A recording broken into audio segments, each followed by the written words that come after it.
everybody, this is Jason from Cardinia Libraries again. Welcome back to the next Creative Screen Time stop motion segment, and today we're going to be looking at talents / mediums, basically what you can use as the stars of your stop motion video. Now, if you had a chance to play around with the app yesterday, I'm sure you had lots of fun, and for those of you joining us today, you can check out our Getting Started video for more information on how to do just that. So now you're probably thinking, what can I film with this? Well, the answer is mostly anything you can imagine really, as long as you can get your hands on it and that it's small enough to film within the space that you have. The magic of stop motion is that as long as you can imagine it and you can make it move and take photos of it in a sequence, then you can pretty much do anything you want to. How easy or hard this task is though will really depend on what you have planned and also how much work you're able to put into it. In some ways though, how hard or how easy it will depend on what you've chosen as your star, what talent or medium you're picking. However, a simple idea is also a great one to start off with until you become more familiar with how stop motion works in general. And then once you get better at that, you'll be able to do more and more complicated things. So start off easy first and then just work your way up. So I believe there are 3 ways to go about it really. So first way is to look around your house and see if there's anything you have that gives you ideas on what you can make, whether it be toys or household items or anything at all really. Then come up with an idea or little story about the items that you have found and see what you can do with it. Heidi's video tomorrow will talk a little bit about a story arc and how that progresses. Second way is approach it from the other way around. Think of some ideas first, and then see what items you have around your home that you can create to bring to life your ideas. So some people might find the first way easier, and some people might definitely find the second way easier. Or third and lastly, looking through books or comic books or watching TV or watching movies or even listening to music may give you some great inspiration to film for your stop motion. So with that, I will talk about quite a handful of objects as we go along and things people use for stop motion and go through some of the ups and downs in regards to using them. Just keep in mind that I've just listed particular ones that have popped into my head and ones that I already know about. However, it's not limited to just what I've listed. The possibilities are pretty much endless. So with that, let's have a look at the list.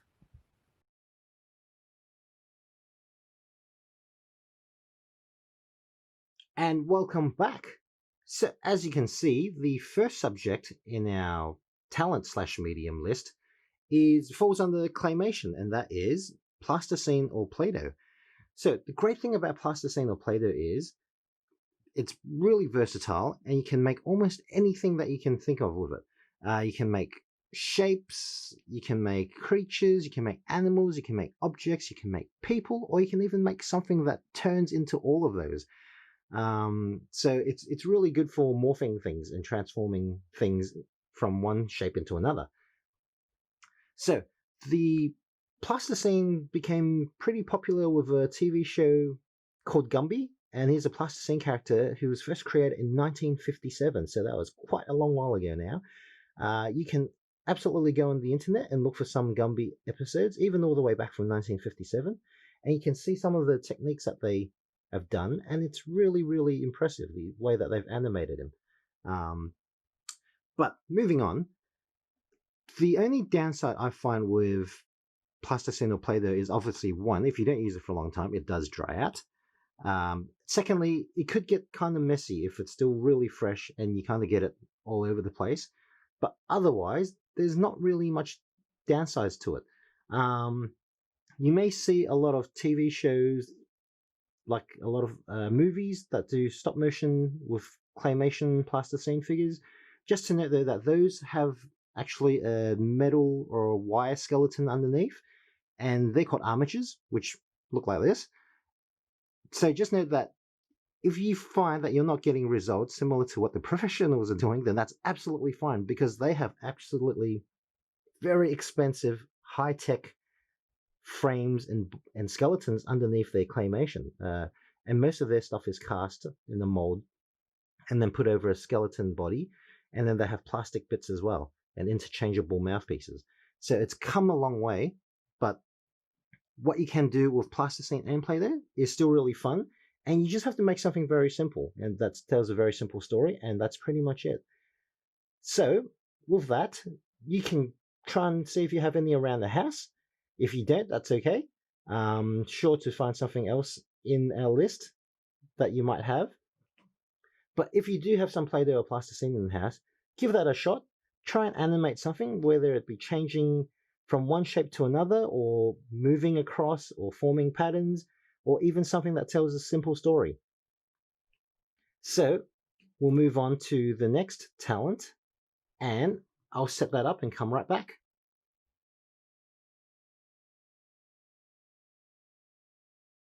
So the next category in our talent/medium list is pixelation.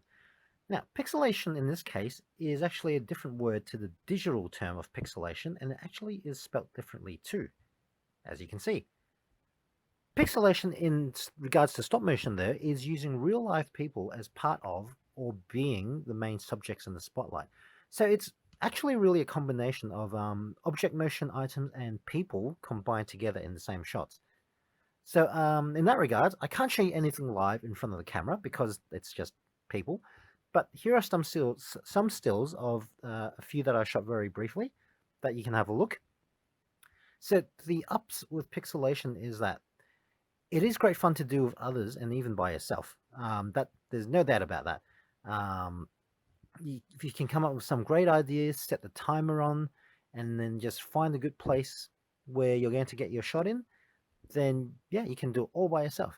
But however, if you have friends and family doing it as well, then you have something really cool that you can do together, and also input ideas with each other, and also have someone set up the camera while someone else be the star.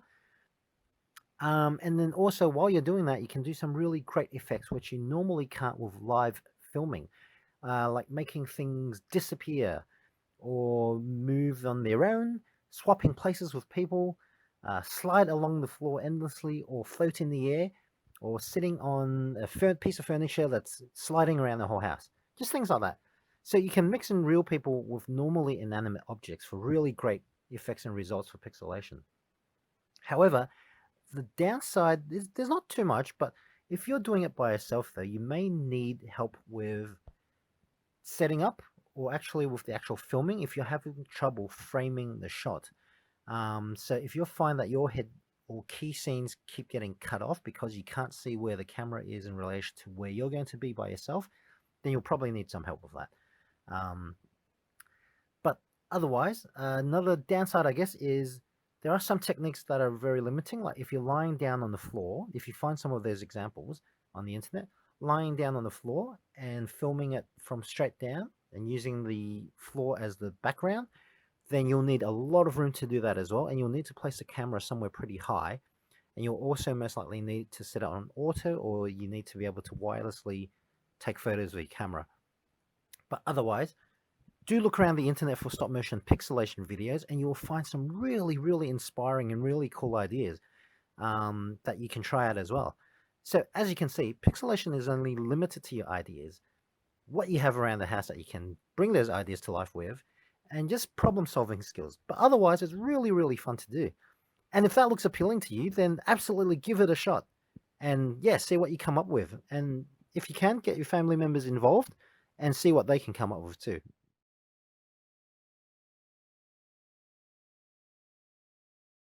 And as you might have guessed, our next topic is cars. Cars fall under object motion, which will be the next set of things that we look at. But object motion is pretty much just taking any object that you have and making it move frame by frame to turn it into a video, to stop motion video.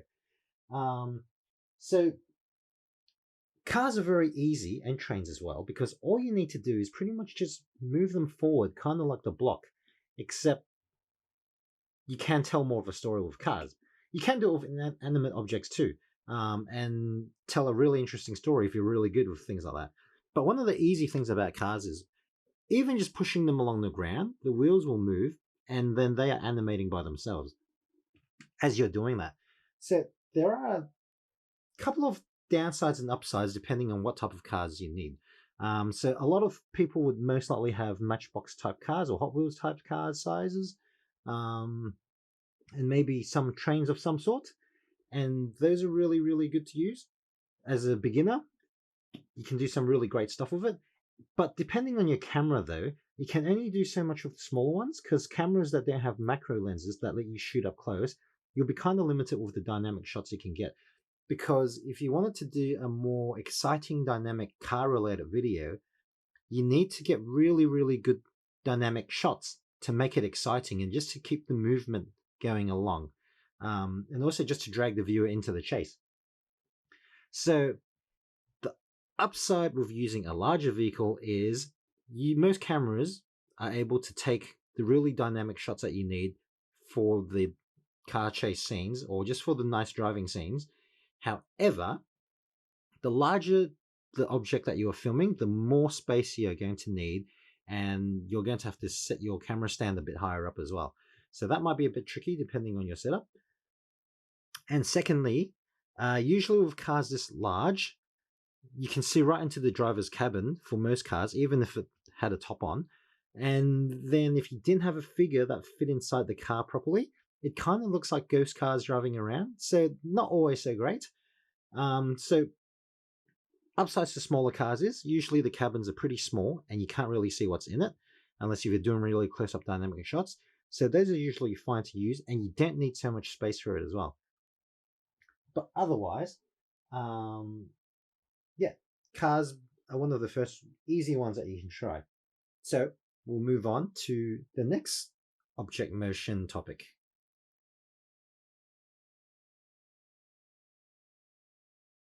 So as you can see, the next object motion category we have is soft toys or plushies. Now, before just going around and grabbing any plushies, I have picked out the ones that I own in particular that can stand on their own.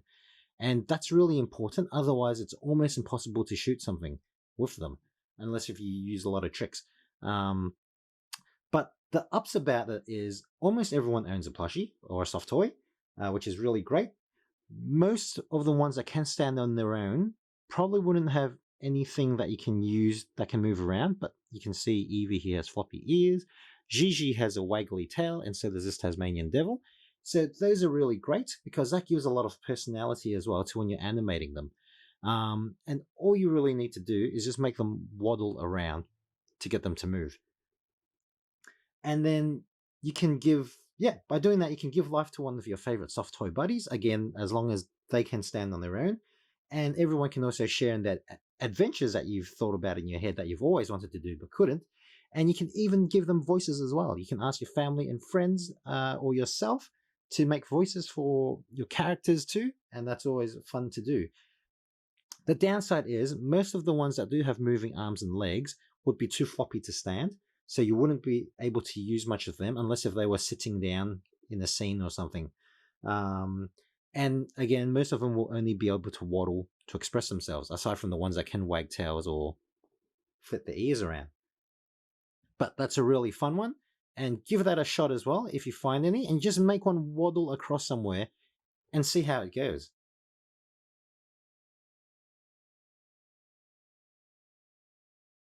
So the next category in our object motion is household items. Now, you may think, what am I going to do with all that? But you can actually do a lot of really interesting things. Now, just firstly, as a note, things like cutlery and tools, always ask an adult for permission before you use things like that, because otherwise you might get in trouble. But, so just to give you an example, I have done a stop motion clip using cutlery, spinning around on the floor and forming a pattern and then going away again. So you can do a lot of things like that. Or we can make objects like lights and things spin around, a tape roll across the floor. You can even do the same thing with books, have them just spin around on the floor, show off your favorite titles, and then have them fly around. Boxes are also good. You can have boxes travel around and even use them as background props. And also playing cards are also pretty fun. You can use playing cards and make them come alive as well.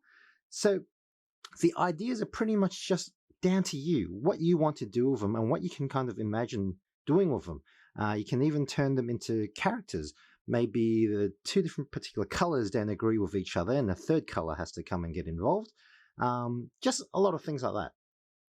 So these are just some of the items that I've been able to dig up around the house, but you can probably find many, many more items that you can just use randomly. Anything to pretty much bring to life something that normally doesn't move or animate, and that's the great thing about stop motion. Just bringing inanimate things to life using frame by frame photo taking techniques. So see if you can find anything interesting that you can try and make a video of and see how you go. Play around and experiment, and then come back for the next segment.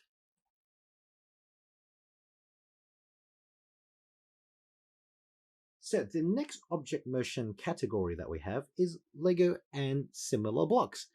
The great thing about these is any building blocks, you can pretty much turn it into anything. Anyone who's seen a Lego Movie 2 and has seen a particular character that can change their shape all the time will understand what I'm saying. So you may see that I've got a lot of police and cops and robbers and stuff. I didn't actually own this. This actually belongs to my brother. So for that little short that I shot, I actually thought up an idea after I saw the pieces that I had. So keep that in mind as well when you're trying to look around, if you do have Lego yourself. So the great thing about blocks and Lego is pretty much as long as you have enough pieces, you can pretty much make anything you want with them. But that is also the downside. If you don't have many, then they are quite expensive to get. And so that could become a problem. But if you do have some, then absolutely play around with it and and make some really, really cool scenarios because it's really fun with Lego. The way they look also lets you to lends itself to make a lot of funny things. Also, the figures, for the most part, you'll usually just be moving their hands up and down and their head turning them. And you wouldn't really be moving their feet much unless if you were trying to do a special effect of them jumping or running or something. There are some tricks to that, but I can share that later on. And also, just in general, making them walk is just making them waddle along. So it's really, really good for that, and it's very easy to animate. Technically, Lego would go under articulated figures as well, which I will show later on. But it's big enough to be its own category. And also, just because of its versatility, you can almost do anything with the regular blocks if you don't have any of the figures. So that's why I'm giving it its own category. But yeah, pretty much story ideas can be limited to what you have. Like I said, because my brother had all these cops and robbers things, I did a story that kind of involved that. So that's just the other thing to keep in mind. But if you do just have plain blocks, then you can pretty much do anything you want with them. So with that, we will move on to the next one. And as you can see, they're actually starting to get harder and harder and harder. But the next category is actually a pretty tricky one. But it's very fun too.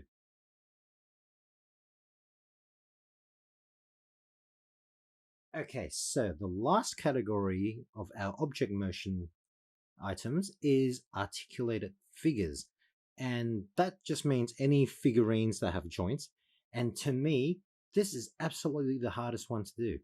So the reason being is the more joints a figure has, the more you're going to animate to make it move and do the same functions that a figure with less articulation is going to do. So why can't you just animate a figure with more joints in a way like its counterpart that doesn't? Because it would just look very strange, and it wouldn't look as nice. But firstly, before we get into that, as you can see, articulated figures, which is pretty much toys and dolls, come in a massive amount of variety. The ups is if you have characters from, say, different universes, and these two here, then you can do really cool crossover stories that they otherwise would never do. And so that's really, really fun stuff to do.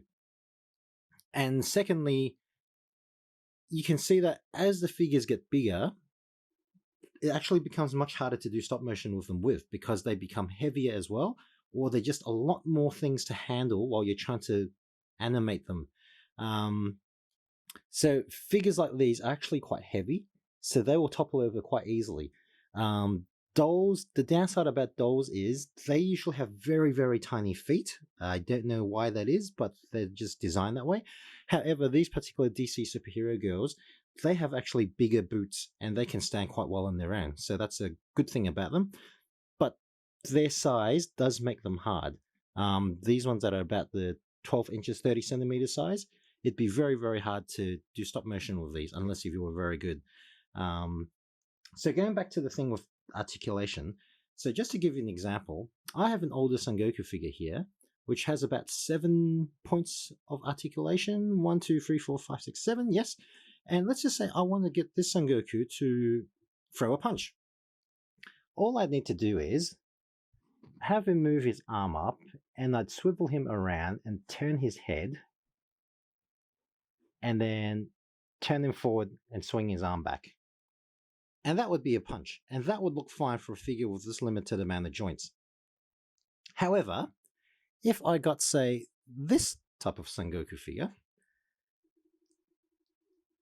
and I wanted him to do a punch, I would have to animate every single one of these joints and then have him come forward and throw that punch. So that's about, just an estimation, 5 times more work. So that is the problem with figures with more articulation. However, if you are able to pull it off, you will see the results are far, far, far better, and the rewards would be much better if you stuck with it and really, really tried to nail it down. But save that for later.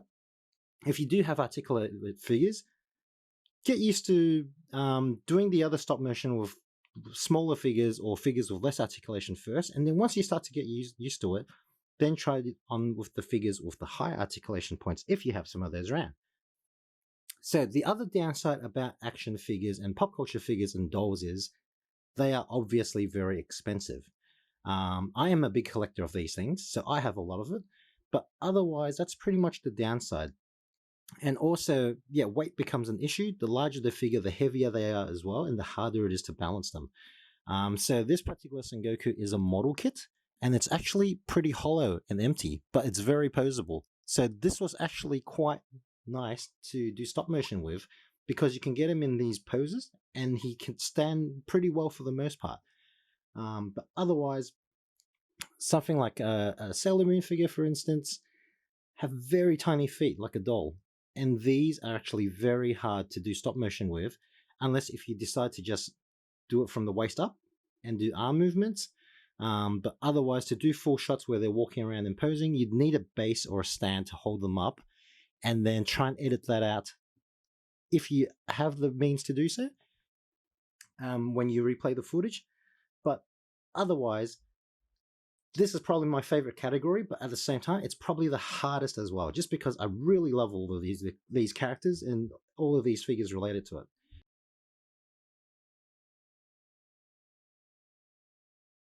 So the next thing that I have is cutout motion. Now, cutout motion isn't usually done this way, but there's really no rules. It's anything that's just pretty much cut out of a piece of paper. But what I've done is I've drawn mine in great detail onto a piece of paper, and I've just laminated all the different joints. I've drawn them out in separate joints as well, actually. And I've laminated it, and then I've cut it out. And that's what it looks like after they're cut out. And this is what it looks like when I've blue tacked all the pieces together. So I've blue tacked all the different joints on this, and you can make like an animated walking figure. So if I were to put that together, this one doesn't have blue tack, just like I could show you, if I can pick that up. Place it down. There you go. Get the shoulder on there. And this was actually for another short that I was going to make, but I never had the time to. And so yeah, this figure can also just move on those basic joints, move the arm around, move the leg around, because this character can fly. So basically, cutout motion, for what I've done anyway, is a lot of work involved, but in general, you'll find paper cutout motion is usually just done with big colored pieces of paper, you cut them out into shapes, into characters, and you can animate those as well.